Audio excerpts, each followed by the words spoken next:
বক্রেশ্বর। গৌরদেশে মহৎক্ষেত্রং বক্রেশ্বরং সুসংগতং জন্নাম শরণেনাপি মুচ্যতে সর্বপাতকাৎ একয়া পাপহারিণ্যা জাহ্নব্যাচ বিশেষত বক্রেশ্বর ক্ষেত্রেণ পুণ্য গৌর প্রকীর্তিত। মহৎ তীর্থক্ষেত্র বক্রেশ্বর গৌড় দেশে অবস্থিত। একদিকে পাপহরা নদী, অন্যদিকে জাহ্নবীবেষ্টিত এই বক্রেশ্বর ক্ষেত্র বক্ষে ধারণ করে গৌড়দেশ পুণ্যের আধার হয়েছে। অন্ডাল সাঁইথিয়া রেলপথের দুবরাজপুর স্টেশন থেকে বক্রেশ্বর প্রায় 6 মাইল উত্তর পশ্চিমে এবং সিউড়ি থেকে 14 মাইল দক্ষিণ পশ্চিম কোণে। যাতায়াতের পথ আছে ভালো, কিন্তু কোনো যানবাহন নেই। পায়ে হেঁটে বা গরুর গাড়ি ও মোটর গাড়িতে যেতে হয়। বীরভূম জেলায় একাধিক তন্ত্রোক্ত পীঠস্থান ও উপপীঠস্থান আছে। বক্রেশ্বরের নাম কোনো তন্ত্রশাস্ত্রে বা পীঠমালায় পাওয়া যায় না।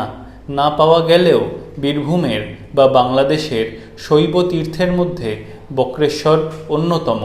বিখ্যাত তান্ত্রিক সাধকরা বক্রেশ্বরে সাধনা করে সিদ্ধিলাভ করেছেন। তাদের মধ্যে অঘরী বাবার নাম অনেকেই জানেন। তারাপীঠের ব্র্যাকেটে বীরভূম, বামাখ্যাপা ও বক্রেশ্বরের অঘরী বাবা এ অঞ্চলের প্রসিদ্ধ তান্ত্রিক সিদ্ধপুরুষ। সাধনক্ষেত্র ও তীর্থস্থান রূপে বক্রেশ্বর কতকালের প্রাচীন তার সঠিক কোনো ঐতিহাসিক প্রমাণ পাওয়া যায় না। সব তীর্থস্থানের মতো বক্রেশ্বরকেও কেন্দ্র করে একাধিক কিংবদন্তির সৃষ্টি হয়েছে, কিন্তু তার ঐতিহাসিক মূল এখনও তমসাচ্ছন্ন। পুণ্য লোভাতুর যাত্রীরা বহু দূর দেশ দেশান্তর থেকে বক্রেশ্বর তীর্থে এসেছেন ও এখনও আসেন। সাধকরা আসেন তীর্থান্তর থেকে, সুদূর কামরূপ থেকে পর্যন্ত। তান্ত্রিক সাধক ও বাউলরাই আসেন বেশি। তাদেরই দর্শন লাভের লোভ ছিল প্রবল। বক্রেশ্বর যাওয়ার প্রধান উদ্দেশ্যও ছিল তাই। তন্ত্রাভিলাষী দুঃসাহসী শিল্পীর মতন সাধুসঙ্গের বাসনা ততটা উগ্র ছিল না যতটা সাধু সন্দর্শনের বাসনা ছিল। অষ্টাবক্র মুনি যেখানে সিদ্ধিলাভ করেছিলেন এবং যার কঠোর তপস্যায় তুষ্ট হয়ে পার্বতীনাথ বলেছিলেন, সততং তঞ্চ মদ্ভক্তয়প্য সৌখেন্দ্রিয়ভূত সদা কৃত্বা ভবন্নাম চাগ্রন্নং মম চাত্র স্থিতির ভবেত।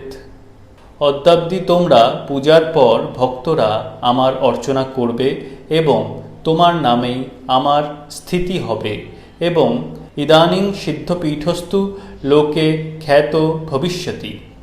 এখন থেকে এই ক্ষেত্র সিদ্ধপীঠ নামে খ্যাত হবে। দূর দূরান্তর থেকে যেখানে সাধকরা এসেছেন সাধনের জন্য, তা সচক্ষে দর্শন করার বাসনা কার না থাকে।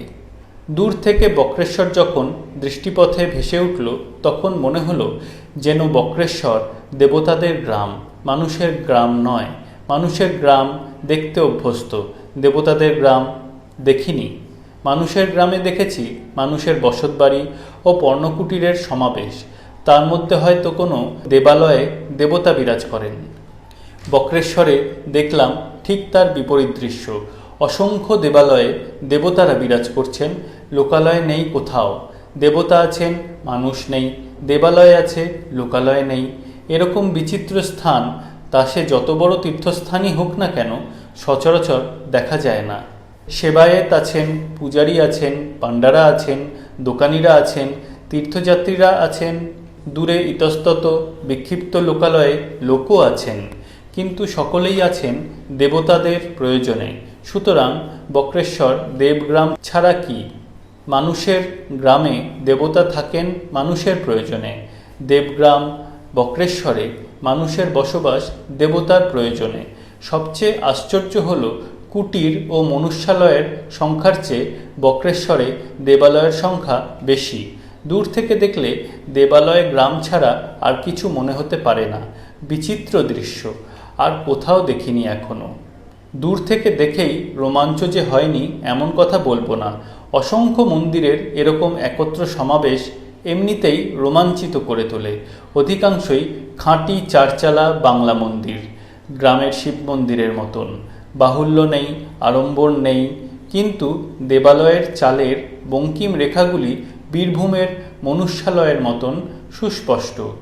ছোট বড় মাঝারি অসংখ্য মন্দির, অতি প্রাচীন জীর্ণ মন্দির থেকে নতুন হালের তৈরি মন্দির পর্যন্ত। দেবালয় আছে, দেবতা নেই, এমন দেবালয়ের সংখ্যাও বক্রেশ্বরে কম নয়। বাংলা মন্দির ছাড়াও ছোট ছোট রেখ মন্দির অনেক আছে বক্রেশ্বরে। বক্রনাথের মূল মন্দিরটি বৃহৎ মন্দির, কিন্তু বাংলা মন্দির নয়, উড়িষ্যার রেখ দেউলের মতন। মনে হয় বাংলাদেশ ও উড়িষ্যার দেবালয়ের একটি মিলনক্ষেত্র বীরভূমের বক্রেশ্বর। বক্রনাথের দেউলের সুউচ্চ শিখর ও আমলক চতুর্দিকের পরিবেশকে প্রভাবান্বিত করে রেখেছে। তারই আশেপাশে অসংখ্য বাংলা মন্দিরের অনাড়ম্বর সমাবেশ দেখে মনে হয় যেন বাংলা ও উড়িষ্যার শিল্পীদের শিল্পবিদ্যার লেনদেন বক্রেশ্বরেও হয়েছিল কোনো সময়। অন্তত বাঙালি শিল্পীরা দুই দেশেরই দেবালয় স্থাপত্য রীতির অনুশীলন করেছিলেন বক্রেশ্বরে। বক্রেশ্বর গুহ্যতীর্থং পরং মহৎ বলে পুরাণে কথিত। প্রকৃতির নিভৃত কোণে বলে নয়, বোধহয় তান্ত্রিক সাধকদের গুহ্য সাধনার অন্যতম কেন্দ্র বলেই বক্রেশ্বর গুহ্যতীর্থ বলে পরিচিত। তীর্থক্ষেত্রের পূবে ও উত্তরে বক্রেশ্বর নদ ও দক্ষিণে পাপহরা নদী, তার পাশেই শ্মশানভূমি। মনে হয় যেন শ্মশানের বুকেই এই শৈবতীর্থটি গড়ে উঠেছে। শ্মশানের রূপটিও ভয়ঙ্কর। গ্রাম্য শ্মশানের মতন হলেও বক্রেশ্বরের শ্মশানের একটি বিকট বিশেষত্ব আছে, অন্তত আমার তাই প্রথমেই মনে হয়েছে। মন্দির এলাকার মধ্যে ঘুরতে ঘুরতে হঠাৎ অন্যমনস্ক হয়ে শ্মশানের বুকে একেবারে জ্বলন্ত চিতার পাশে এসে দাঁড়িয়ে চমকে উঠতে হয়। সামান্য শ্মশান নয়, মহাশ্মশান বলে পরিচিত বক্রেশ্বরের এই শ্মশান। পাপহরার তীরে বহু দূরের গ্রাম থেকে সব বহন করে আনা হয় সৎকারের জন্য। সেই জন্য শ্মশানের চিতার আগুন কখনো নিভে যায় না, জ্বলতেই থাকে। সবেরও অভাব হয় না। সব যাত্রীদের মনে হয় যেন তীর্থযাত্রী। সমস্ত তীর্থক্ষেত্রটাই ঘুরতে ঘুরতে হঠাৎ মনে হয় মহাশ্মশান। দ্বীপ্রহরের প্রচণ্ড সূর্যালোকেও গা ছমছম করে, রীতিমতো ভয় হয়। চারিদিকের অসংখ্য দেবালয়ের মধ্যে দেবতারা সব নির্জনে বসে থাকেন, নির্বাক তাঁরা। শব্দই যে ব্রহ্ম তা বক্রেশ্বরে গেলে প্রতি মুহূর্তে উপলব্ধি করা যায়। সেবায়েত, পূজারী, পাণ্ডা বা দু চারজন যাত্রীদের আলাপ পরিপার্শ্বের নিরেট নিস্তব্ধতার মধ্যে ফিসফিসানি বলে মনে হয়।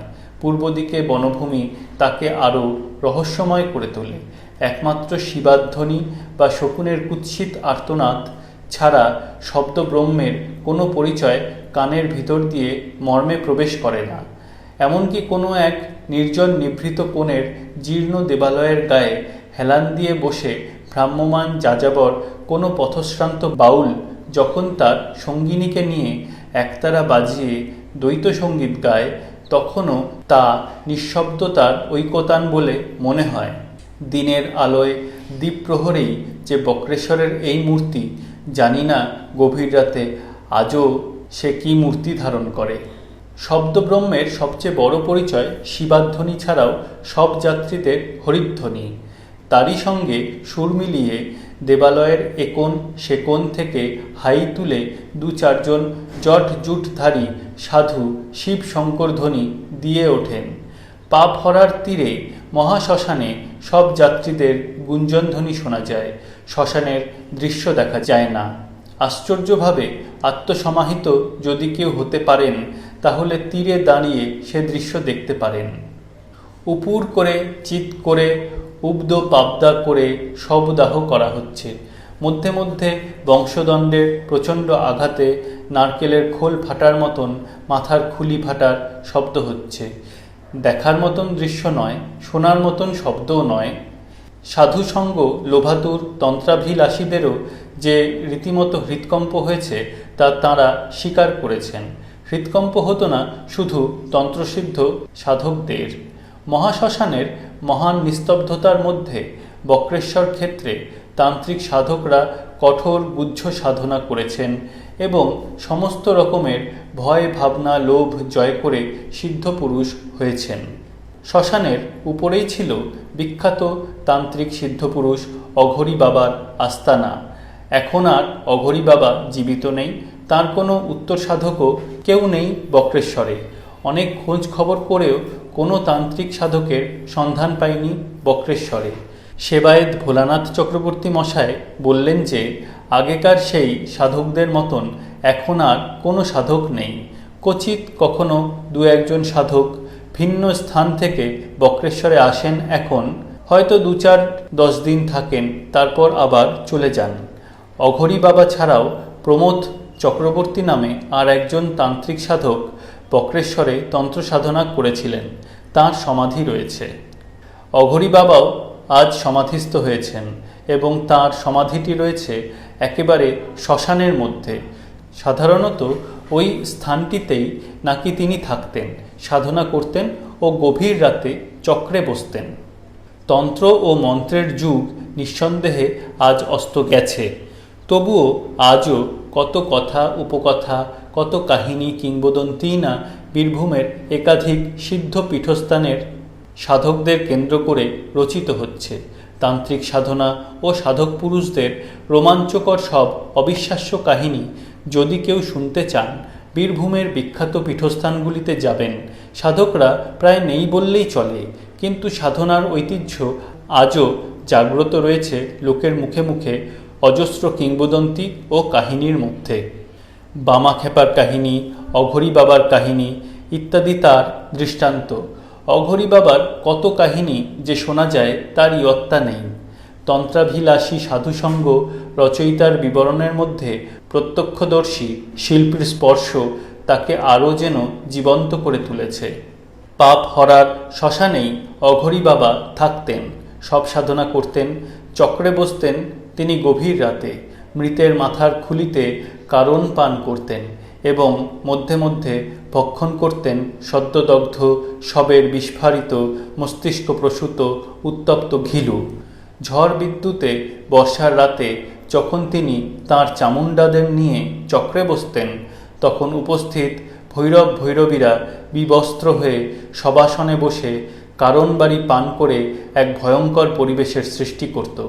জলের মতন মদ্যপান করতেন অঘরী বাবা এবং দিনের আলোয় ও রাতের অন্ধকারে সব সময় বিবস্ত্র হয়ে থাকতেন।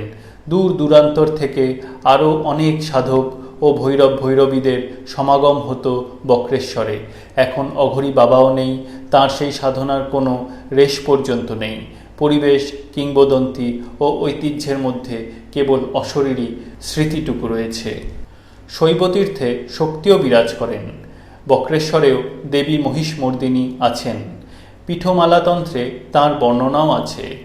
বক্রেশ্বরে মনঃপাতু দেবী মহিষমর্দিনী ভৈরব বক্রনাথস্তু নদী তত্র পাপহরা। শিব মন্দির সংলগ্ন মন্দিরে এখন যে দশভুজা মহিষমর্দিনীর ধাতুমূর্তি আছে তা বেশি দিনের প্রতিষ্ঠিত নয়। প্রাচীন মূর্তি লোপ পেয়ে গেছে মনে হয়। কিছুকাল আগে বীরভূম অনুসন্ধান সমিতি পাণ্ডাদের পাড়ার কাছে একটি পুষ্করিণী গর্ভে একটি অষ্টাদশভুজা মহিষমর্দিনীর পাষাণ মূর্তি পান এবং উদ্যোগীরা মনে করেন এইটি আসল মূর্তি। মূর্তিটি বক্রেশ্বর তীর্থক্ষেত্রের কাছে ডিহি বক্রেশ্বরে পূজারীদের বাড়িতেই আছে। মূর্তির দুই পাশে ও ঊর্ধ্বে চালচিত্রাকারে ইন্দ্রাণী, বরাহী, কৌমারী প্রভৃতি 9টি শক্তিমূর্তি খোদিত আছে। শ্বেতাঙ্গ কুণ্ডের উত্তর তটে বটবৃক্ষমূলে একটি ভাঙা হরগৌরীর যুগল মূর্তি বহুদিন ধরে পড়ে রয়েছে। হরপ্রসাদ শাস্ত্রী মহাশয় বক্রেশ্বরে গিয়ে মূর্তিটিকে দেখে বেশ প্রাচীন মূর্তি বলেই অনুমান করেছিলেন। ভাঙা মূর্তি মাত্রই কিংবদন্তি অনুসারে কালাপাহাড়ের ভাঙা। এখানেও সেই কিংবদন্তি প্রচলিত আছে। শ্বেত গঙ্গার পশ্চিমোত্তর কোণে একটি প্রাচীন শালমলি বৃক্ষের তলায় ইটের গোলাকার বেদির উপরে ভৈরবের মূর্তি প্রতিষ্ঠিত। বিখ্যাত খাঁকি বাবা তাকে সংস্কার করে একখণ্ড পাথরে নিজের নাম খোদাই করে স্থাপন করেন। খাঁকি বাবাও একজন সাধক পুরুষ ছিলেন, কিংবদন্তি, ঐতিহ্য, ইতিহাস, তান্ত্রিক সাধনার ধারা ও এই সব পাথুরে প্রমাণ থেকে এইটুকু বোঝা যায় যে বক্রেশ্বর একটি শৈব ও শাক্ততীর্থ এবং তার প্রাচীনতাও অতীতের হিন্দু যুগ পর্যন্ত বিস্তৃত হওয়া আশ্চর্য নয়। বক্রেশ্বরের কুণ্ড মাহাত্ম্যের মধ্যে অলৌকিকত্ব থাক বা না থাক, ভূতাত্ত্বিক বিষয় যে আছে তা বুঝতে কষ্ট হয় না। ভৈরবকুণ্ড, জীবিত কুণ্ড, অগ্নিকুণ্ড, ব্রহ্মকুণ্ড, শ্বেতগঙ্গা ইত্যাদি ভূতত্ত্বের বিষয়বস্তু। গরম ফুটন্ত জল ও গন্ধকের গন্ধের মধ্যে ভূতত্ত্ব ছাড়া আর কোনো ভৌতিক তত্ত্ব আছে বলে মনে হয় না। কিন্তু কুণ্ডগুলি এত বড় পীঠস্থানের মধ্যে থাকায় সেগুলিও অলৌকিক হয়ে উঠেছে। আসলে বীরভূমের মাটির এই বিশেষত্ব এবং এই ধরনের কুণ্ড আরও অন্যান্য স্থানে আছে। সেই জন্য যেখানেই কুণ্ড আছে ও শিব মন্দির আছে সেই স্থানই বক্রেশ্বর বলে পরিচিত। যেমন দুবরাজপুর স্টেশন থেকে প্রায় 10 মাইল পশ্চিমে দেগঞ্জ গ্রামে এবং রাজনগর থেকে কিছু দূরে এক স্থানে কুণ্ড ও উষ্ণ প্রস্রবণ আছে। তাই কেউ কেউ বলেন এগুলি পুরাতন বক্রেশ্বর। আসলে বক্রেশ্বরের সঙ্গে ভূগর্ভস্থিত কুণ্ডের ও প্রস্রবণের কোনো প্রত্যক্ষ সম্পর্ক নেই। ইতিহাসে বক্রেশ্বর প্রাচীন শৈবতীর্থ ও শাক্তপীঠ বলেই পরিচিত এবং বীরভূমের একাধিক পীঠস্থানের মধ্যে অন্যতম উল্লেখযোগ্য পীঠস্থান।